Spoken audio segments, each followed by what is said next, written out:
Welcome back to the long-related return for the Creamsicle Chronicle podcast. My name is JT Olson, who is clearly very rusty at this. With me is the ever-professional Andrew Harbaugh. Andrew, it's been a while. It has been. We talked a little bit before. My college team is looking for a new head coach with Florida, which Bucs fans may relate to if they aren't rooting for Alex Golesh at USF, who also might be having a school look for a new team, and then our new head coach. And then also to the Bucs, I think had a very good record last time we talked, and now it's not so much. Yeah, I felt like we kind of left it like things are golden. What could possibly go wrong? You know, we'll see you all in the postseason. And now they made us come back. I think it was Eagles week is where we last talked, or like post Eagles week. It was around there. Because again, they were 4-1, I think, at that point, and then they went to 5-1, and it was like, okay, this team's like, I remember they were the top of like ESPN Power Rankings. I remember they were, Baker was an MVP discussion, and yeah, the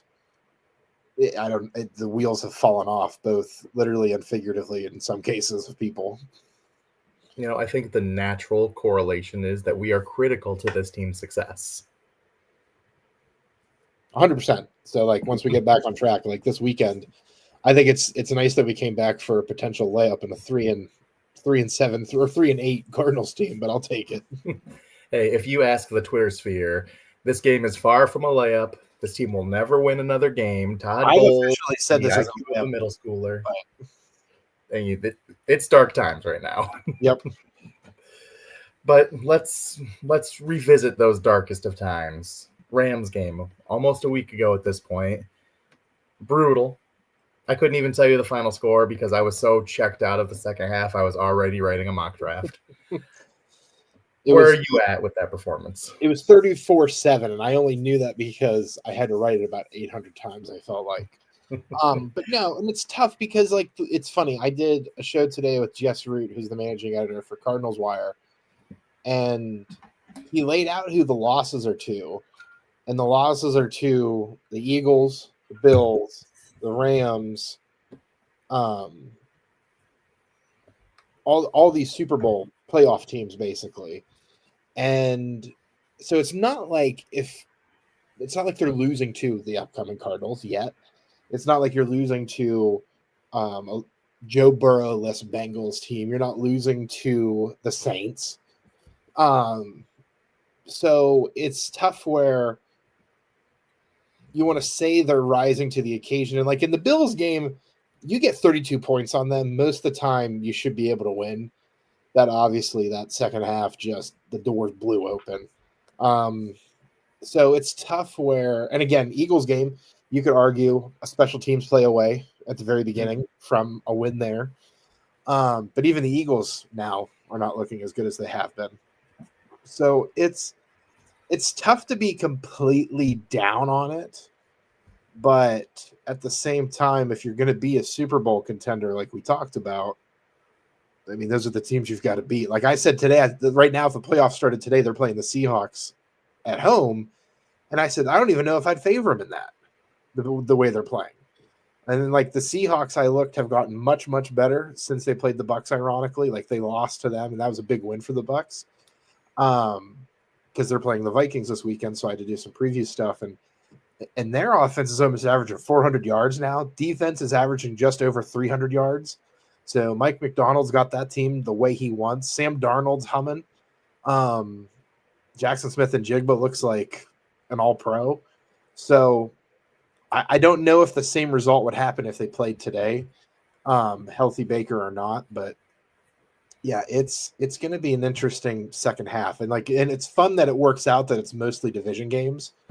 All but two of them are the rest of the way, so they could build momentum because the opponents in the division is who they've had the most success against. So like you could have a good mindset going into a playoff game, but it's still dark. Yeah, and I get where fans have reached like a rock bottom in this week because the Patriots game, I said easily, oh, this is a game I felt like we should have won. It was just a couple of blown assignments. Nelson takes the bad. He loses gap integrity. And Winfield loses gap integrity. Should have played it outside. He cut inside. It just sprung a couple big plays, and that was the difference in the game.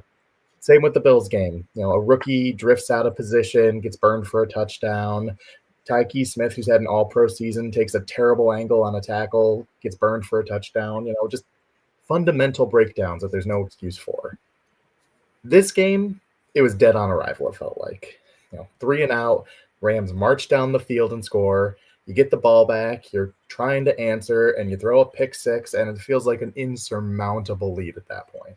That pick six was where I was like, okay, this is going to be bad because again, I still don't quite understand it to where it was a pick six, but again, if Bucs fans know anything, it's that this whole season's been very interesting. And I'm not one person to blame the refs on stuff, but I feel like every game has had that moment like, okay, come on. And obviously the top one is the review against it was the Lions, right?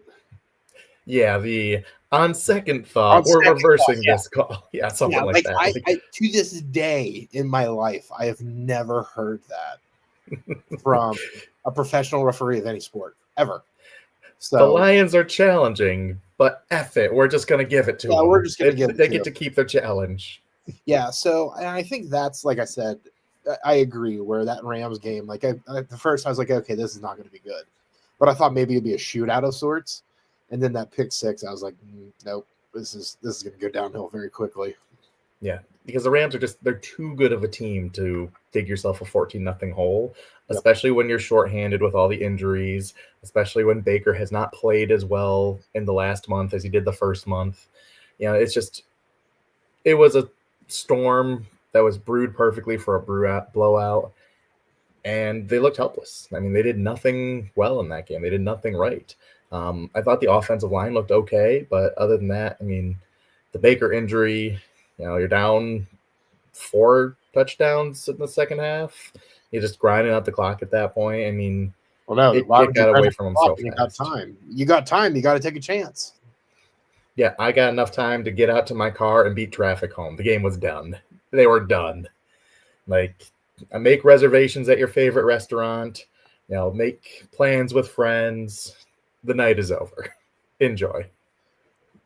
Yeah, and again, you talked about like all these little miscues and this just lapses. Like, I don't know about you, but like I am out on Todd Bowles. Like I made the analogy today. I said, and Bucs fans should appreciate it, where Tony Dungy was able to win a lot with the Bucs, but he just wasn't the guy to take that team over the hump. Like Todd Bowles has won a lot, but he's not the team to take it over the hump. And Jess, who I did the podcast with, he made the fun point, which I thought was great, was he said Ron Rivera was winning the NFC East a whole bunch of years. And when you lose in the first round of the playoffs, like I said, if they played the Seahawks today, and I think they lose, Bowles would have 4 NFC South division titles, but he'd have a 1-4 record in the playoffs. So like, I can't imagine between the miscues and like not a change being done on special teams, despite everything that it has cost this team. I don't get it. Like even the Glazers, who are very, very patient, which is hilarious because all of their like lack of patience must go to their soccer team ownage. I just don't understand how like this team was built to win, and obviously the injuries are a big issue, but the roster is very well put together, and coaching can help overcome that too. And that's not happening either. Yeah, and I will say I don't know that Bowles can get them over the hump, but I'm not out on him because I don't know that he can't. Because there are a lot of coaches who I don't know can get over the hump. Like I don't know that Mike Vrabel can ever get over the hump. Like I don't know that the Patriots can win with Mike Vrabel at the highest level. I don't know that the Lions can win with Dan Campbell at the highest level. They might be able to. I can't say I'm out on it, but I don't know that they can. And Todd Bowles is kind of in that boat for me. So I think overall, I think Todd has done a good job this year. I think this last game, it was a little bit not his best, but that I think that was an uphill climb to beat that Rams team regardless. The Bills game, I think Joe Brady, the Bills offensive coordinator, kind of got him. That's just a good battle between two good coaches. But outside of those two games, I thought Bowles has been brilliant this year. I thought he's managed things incredibly well in the face of a ton of adversity, injuries like I've never seen before. Not necessarily the quantity of injuries, but the quality of players is just Pro after Pro Bowler after Pro Bowler. I mean, Mike Evans and Bucky Irving and Luke Gedeke and Tristan Wirfs and Cody Mock and Elijah Yancey. Like these are all Pro Bowl caliber guys. The only two guys on offense that have been hurt are and Egbuka was banged up, but it's Barton and Egbuka, like at this point, are the only guys who have been healthy on offense. And like defense, they showed it on the Sunday night graphic where Vita Vea is facing over 50% of his snaps or double teams. That's because Cansey's not there to help him out in the middle. So, like, you can take Logan Hall one-on-one or an Anthony Nelson or whoever, and you just worry about Vita Vea and you take him out of there. And then same with Diaby missing Reddick on the opposite side. Like, when those two were in there, like, they had a pass rush, and now there's just no pass rush at all. And ironically, secondary Jamel Dean, who seems like he's not going to be back next year because of the way they did the contract. But like, if you want to make an argument for how valuable you are, like the secondary looks lost without him. And outside, like I think Jacob Parrish is playing at like a defensive rookie of the year level. I think Tyke Smith, that move to safety is like going to be looked back upon as like insanely good for his entire career. He's having an all-pro year for sure. Yes, if he keeps the trajectory going. And like I joked today, I said he's playing so well that nobody's even talking about Winfield. And Winfield's been playing very well too. Yeah, he just hasn't made the splash play, so he isn't getting the shine as much. But because he doesn't have to play the hero ball. Yeah, he's like the whole back end of this coverage. I mean, he is helping. He is the reason bigger plays aren't happening. Which there's been a lot of big plays, but yeah, it's he can't be everywhere. Offense as a whole is beaten up, but the three big injuries on defense, like every unit is hurting. And then also, sadly, Lavonte David finally looks 35 years old for a linebacker, which is not fun, but it has to happen at some point. But I'm also, I don't know about you, quick side quest, so to speak. I think they should put Dennis at full-time edge rusher.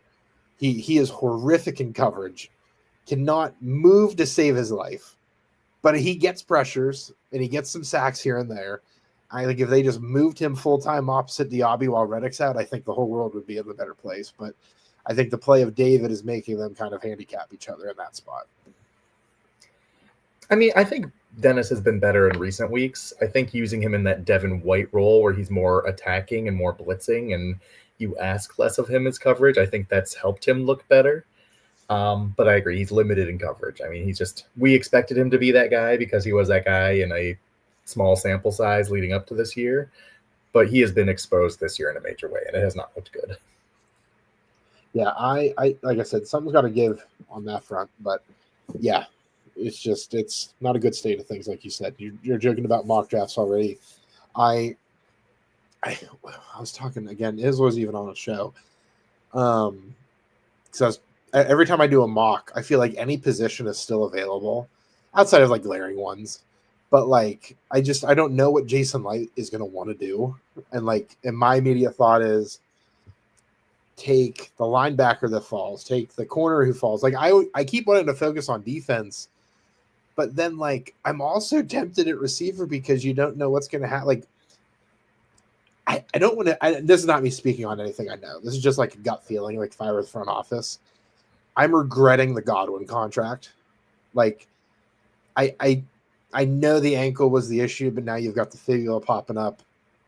I think Evans, I don't think he wants to play anywhere else, but I also don't know how much money the team wants to put in to him because he has been beaten up the last 2 years. Like he got 1,000 yards last year by the skin of his teeth, as we all remember. So something's got to give on offense too. Like as you've seen, Ibuka can't be the only guy. So like I think again, just like this year it proved to be, I think anything's on the table for this team in terms of approach. Free agency and the way the roster is going to get built is going to be very interesting. But yeah, this team has shown they've got a lot of holes where if one guy gets hurt, it's just the whole group falls apart, it seems. I think in some ways, in some positions, but I think in other ways, it feels that way because they've already lost one or two guys. Like, yeah, before the year even started, McMillan was on the shelf, and we knew God was on the shelf. And at the time, it was, okay, a combination of Evans and Ibuka and Tez and Shepard, that's good enough. And Tez has for a played while was very well. Yeah, he's done very well for what he is, a 7th-round pick, who's 150 pounds soaking wet. Yeah, I was going to say that's not a good day. Yeah, he has been sensational for what he is. But I mean, that's a group that's already shorthanded. You're already asking a lot out of them. 2 rookies there, and then Mike Evans goes down. And same with defensive tackle, defensive line.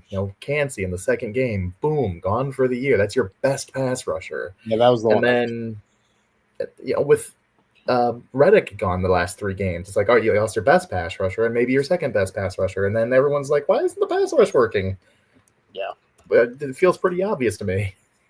Yeah, and the Reddick one, I don't ever hear people talk about. I think it's just because the way Reddick's perceived after everything last year. But, like, he was playing very well. And, like, I joked all year, and I've written it 800 times, is Reddick was either going to play awful and not come back to Tampa, or he was going to play so well they couldn't afford to bring him back to Tampa. Like, he was the ultimate 1-year rental free agent signing.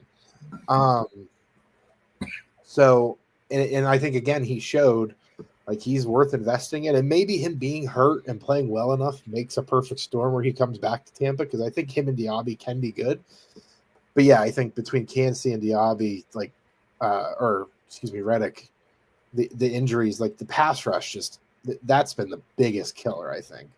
And that's why the secondary is looking as bad as it is, because they got to play coverage for 5+ seconds.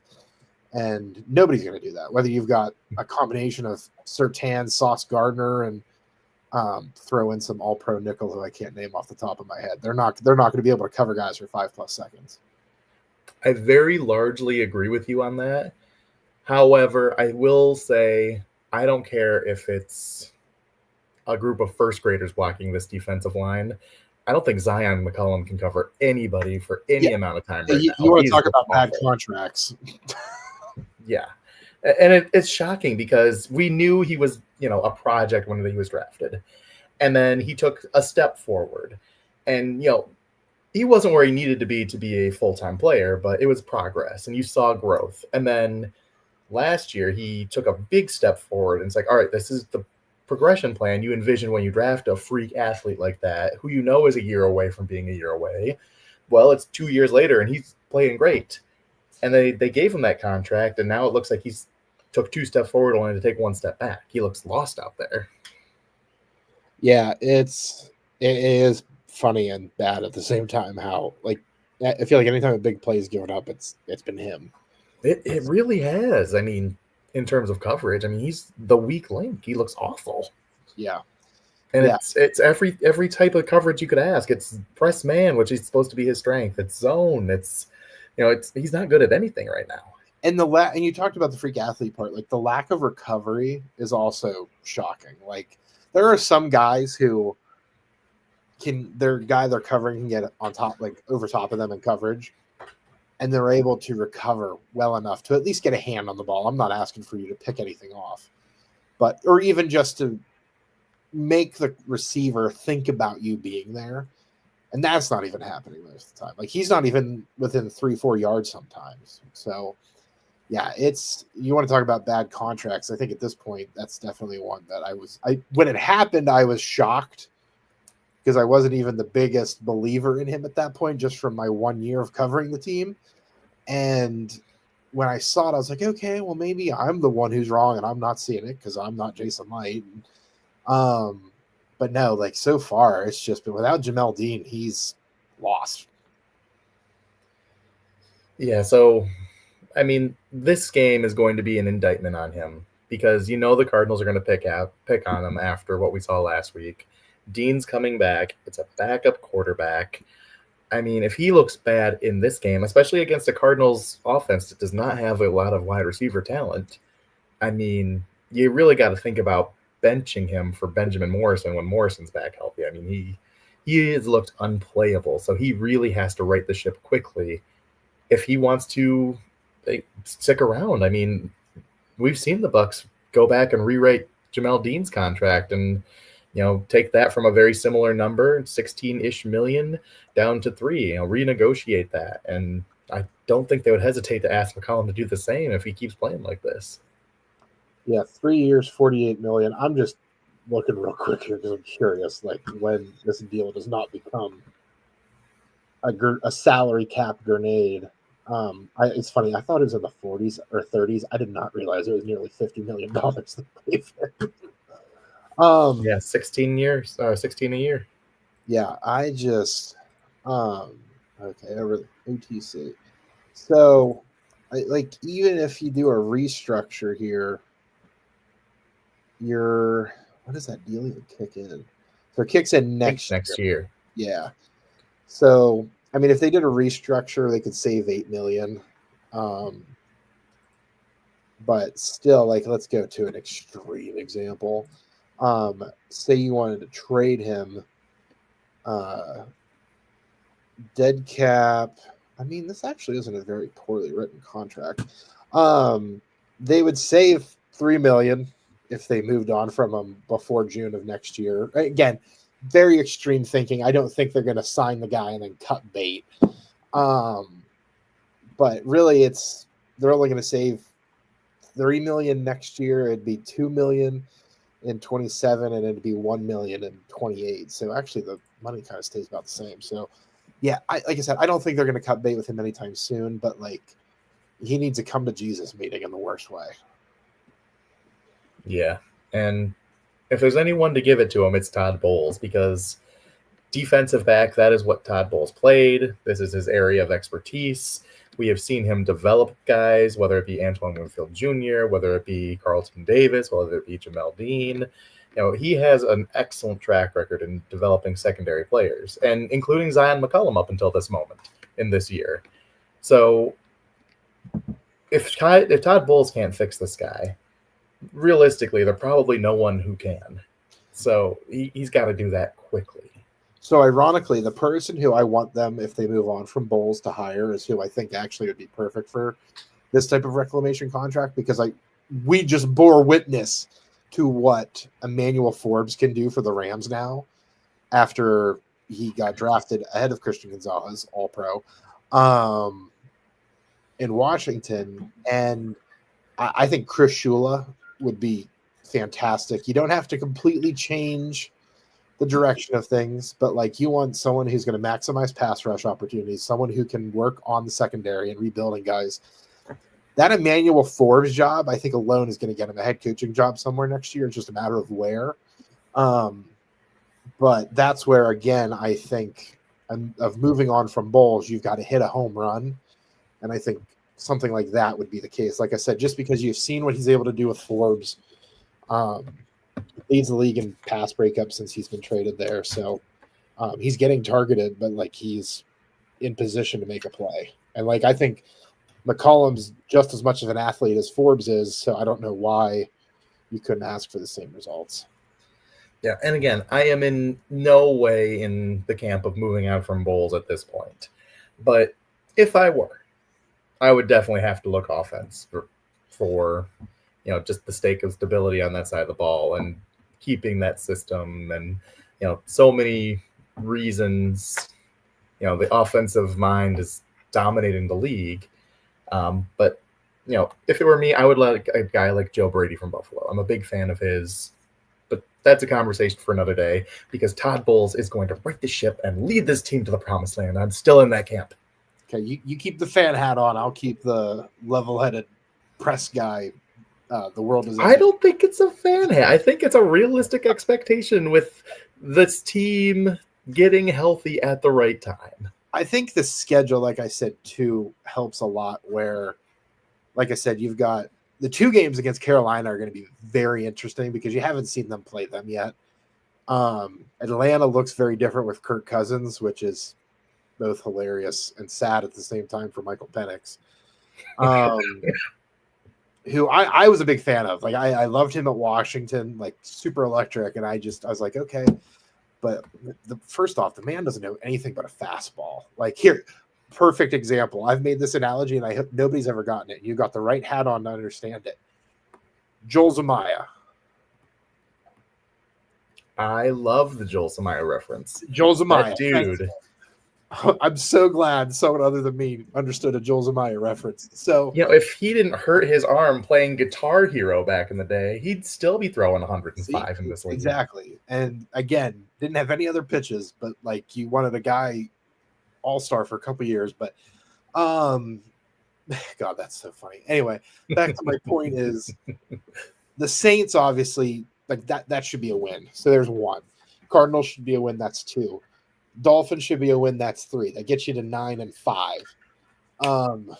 You've just got to split. Let's say you split the Panthers. That gets you to 10 and 6. It's really going to come down to that Falcons one. You're either going to get 11 and 6, or you're going to get 12 and 5. So, and that's the creamsicle game. So they're bulletproof there. True. So I mean, I think the schedule, apart from health, is really where, much like last year, they can get a run going. Because what was it last year? The Cowboys weren't in a good spot when they lost to them on Sunday night. No, they were not. And it was like after that game, everything clicked. So I don't know if a loss to the Cardinals has to be the Cowboys game from last year, but I think they need to lose a tough one to kind of wake up a little bit. Be the proverbial boxer who needs to get punched in the face one more time before he wakes up in the back half of the fight, so to speak. Yeah, I think if this Bucs team gets punched in the face one more time, they're going to be unconscious. It's fair. They'll have an 8 count to answer at least, or a 10 count.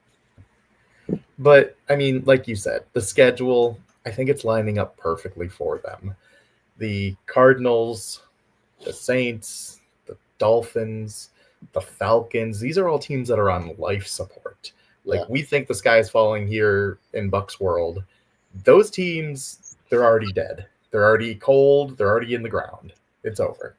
And Atlanta might fire Raheem Morris too. So, like, not saying that happened between now and then, but they're definitely not they're 4-7 now. Like, when we played them, I think it was week 1, right?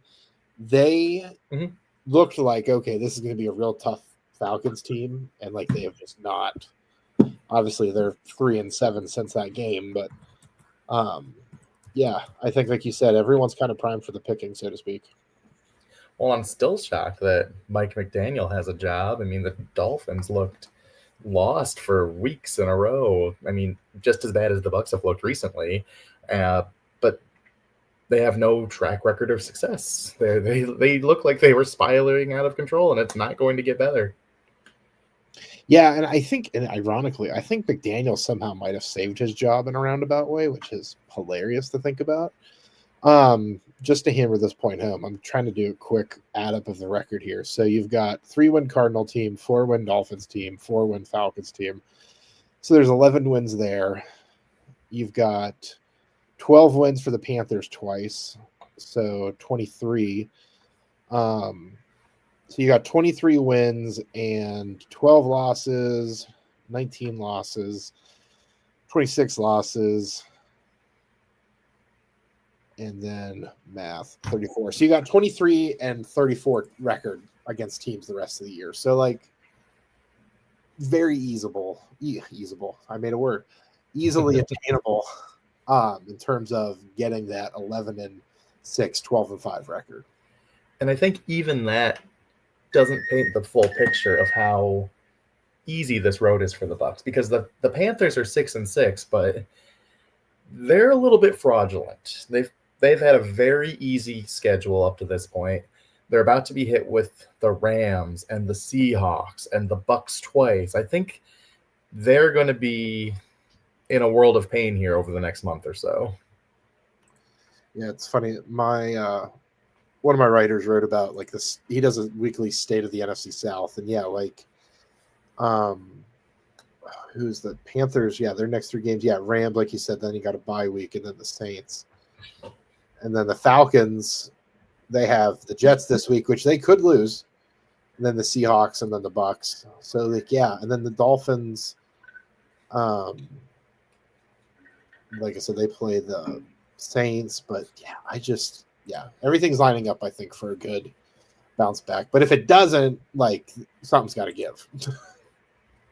Yes, if things don't get right down the stretch and into the playoffs, and really what they do in the playoffs is how I will judge this team, because we're expecting them to be healthy in the playoffs. Yeah, that's where we really make our opinion of Todd Bowles and the upside this team has with him. Yeah, and that's where I think, again, I think a loss to the Cardinals kind of puts another nail in the coffin, so to speak. It would not be good. It would be very bad. And I think a loss to – you've got, what, 4 division games? I think you don't win 3 of them, you've got a problem. So.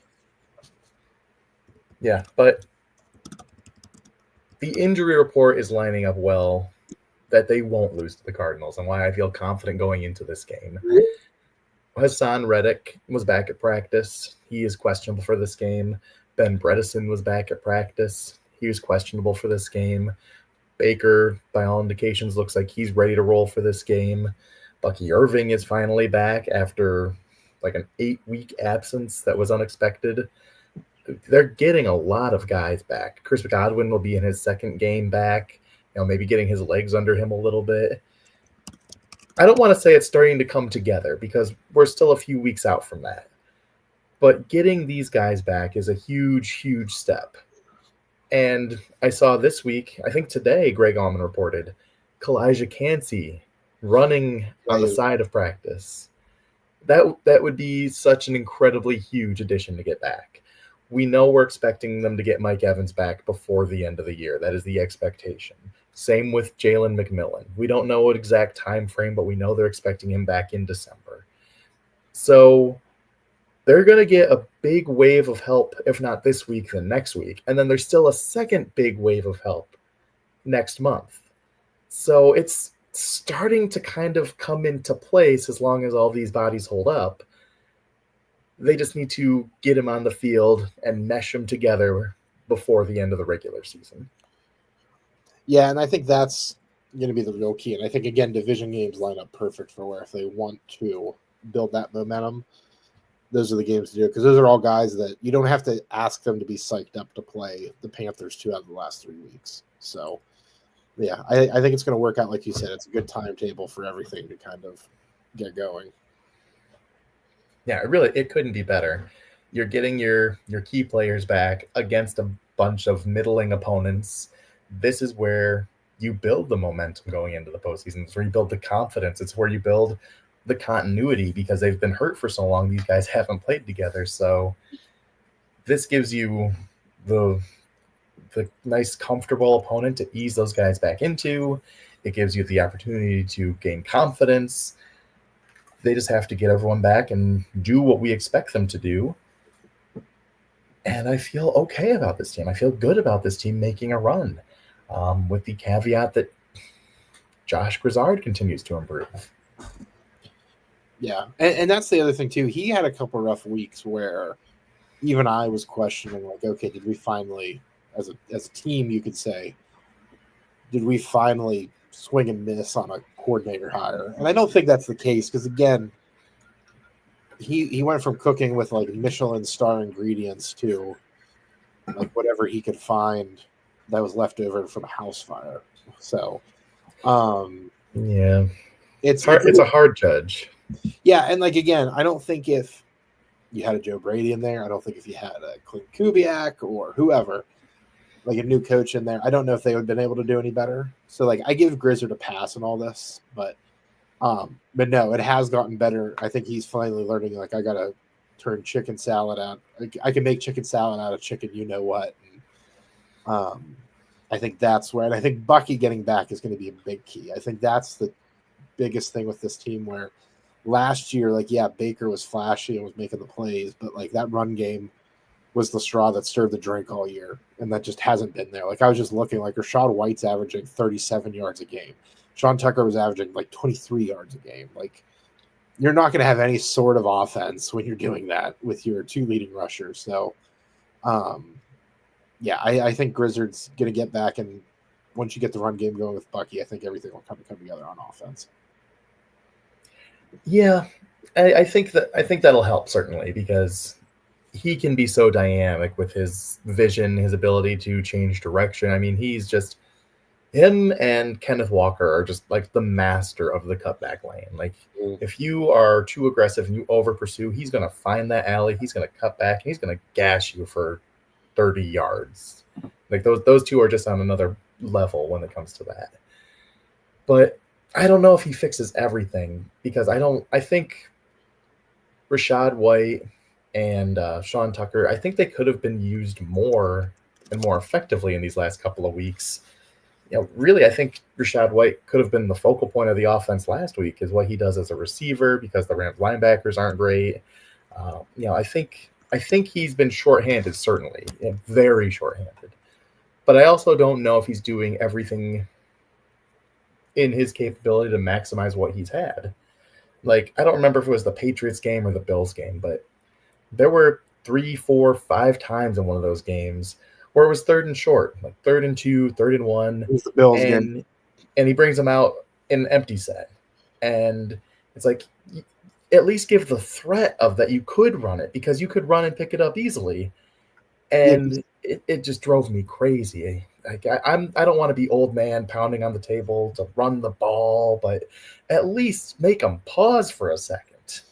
I think it was either Rick Stroud or Greg Oman who's like they tweeted that game that, oh my gosh, we could run it on 3rd and short and actually convert it. Like I didn't know that was a possibility. And like when you've got beat reporters making those types of jokes, like nobody will ever say reporters know more than coaches, and I'm not trying to indicate that, but like there's some things where you're like, come on, like there is low-hanging fruit for a reason. So absolutely. And no, I would never say I know more than a coach, but at the same time, the coaches, they have so much to balance on game day. There are so many things that we as fans don't account for. We don't ever think about that they have to manage. Sometimes obvious things slip through the cracks. Yeah. And once in a while, it's okay to go empty on that kind of set. I mean, Bruce Arians did it. I'm not saying you can never go empty. You always have to do it this way. But to do it like 4 or 5 times in one game, it's borderline negligent with how he's calling that. So, I mean, he can be better. He certainly can be better. Yeah. And like I said, I think he can be, and I think he's going to start to be with. I think if Bucky, you have him in those games, maybe you don't come out an empty set. So we'll see what kind of impact his return has on that front.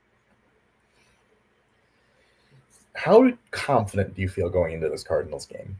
Because I know a lot of Bucs fans, they feel very shaky right now.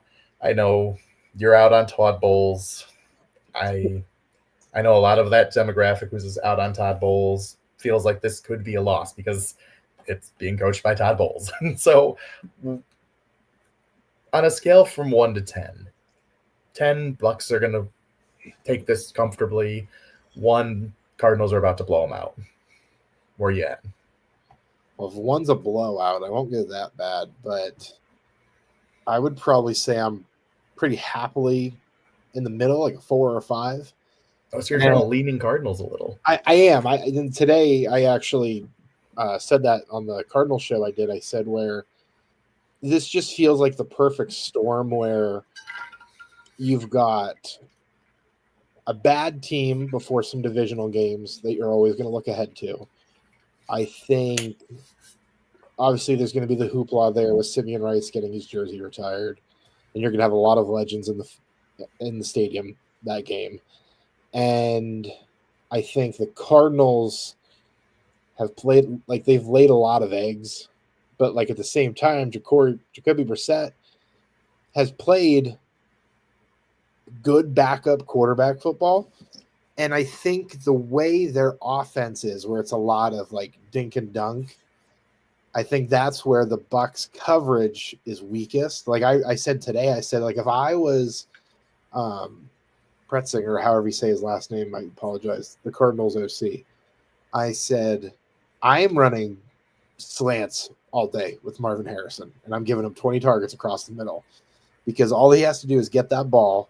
He's going to outrun Dennis and David, and he's going to at least pick up 15, 20 yards before Smith or Winfield get him.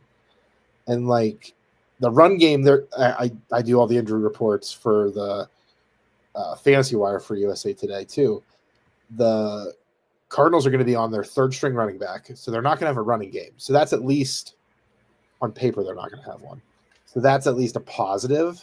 But you're going to have Harrison. You're going to have Trey McBride, who I think is going to be a real problem in the middle of the defense. So that's where I get curious. And I think and before I did this, I didn't know Baker was leading towards playing. So that helps a lot.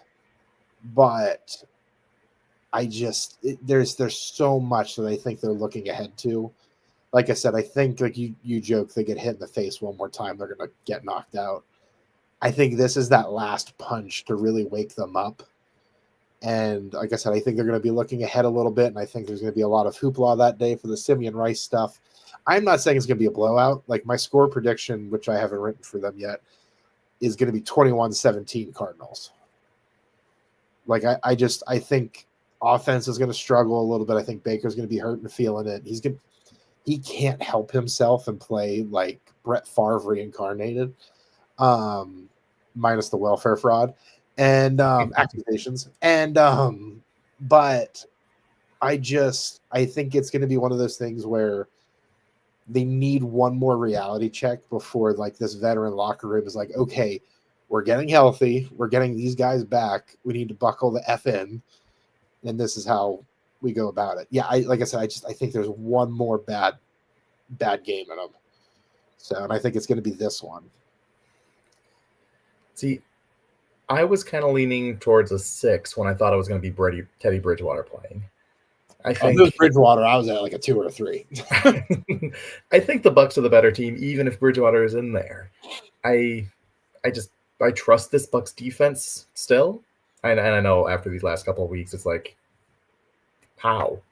Yeah. But just you look at the talent on it with V and with the safeties this team has and Yaya.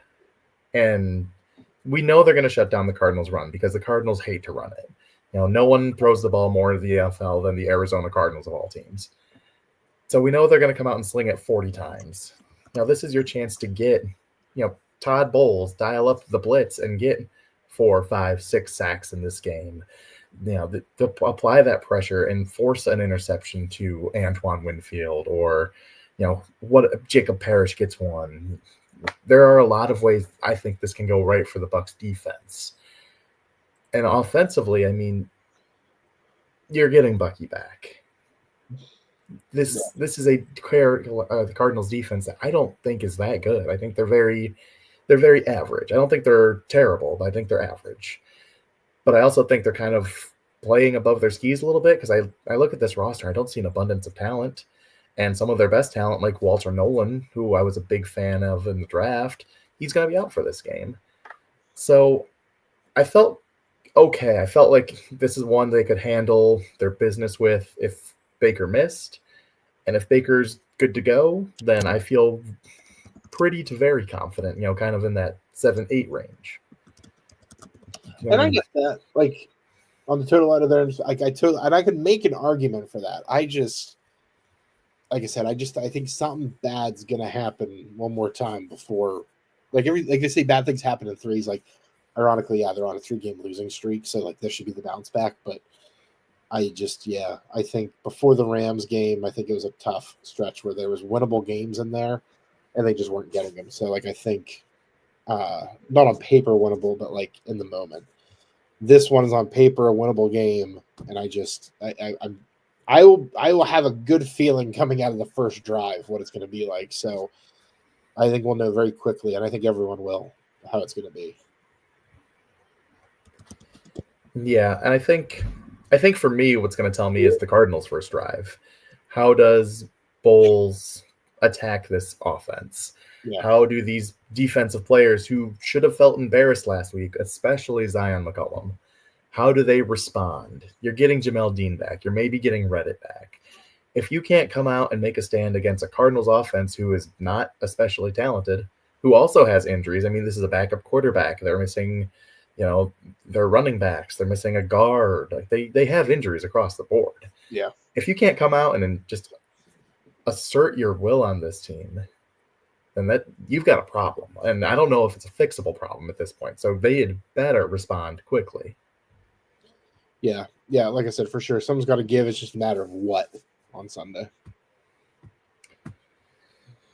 All right. So you're thinking 21-17 Cardinals. That's your pick. I am. Unfortunately, that's like I said, that's where I'm leaning. So, which I think again, if it's the other way, if it's a flip, I don't think it's a blowout for the Bucs. I think it's again 21-17 Bucs. So I think either way, it's going to be not like the most electric game, but I think it'll be close no matter what.